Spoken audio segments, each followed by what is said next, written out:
আজকে রান্না করব চাল কুমড়ো দিয়ে চিংড়ি মাছ।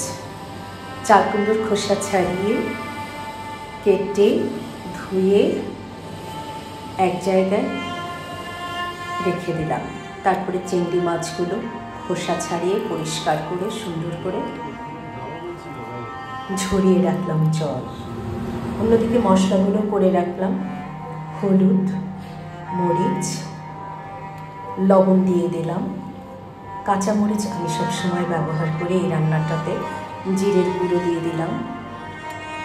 সব কিছু দিয়ে সুন্দর করে একটু ভালোবাসা দিয়ে মাখিয়ে নিলাম। তারপরে অন্য একটি পাত্রে তেল গরম দিলাম, সর্ষের তেল। সেখানে জিরে ফোড়ন দিলাম।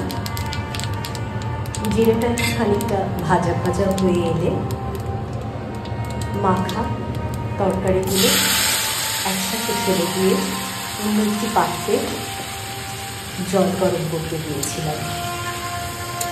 এই ফাঁকে সুন্দর করে মাছ সহ সবজিগুলোকে ভাজা ভাজা করে জল দিয়ে ঢাকনা দিয়ে ঢেকে দিলাম।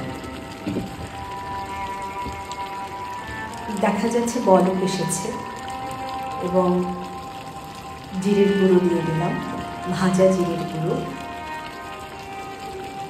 ধনে পাতা দিয়ে দিলাম। তারপরে আরেকটু ঢেকে দিয়ে সুন্দর করে নামিয়ে ঘরমাক্ত মুখে একটি ফুল গুজে পরিবেশন করলাম আজকের রান্না।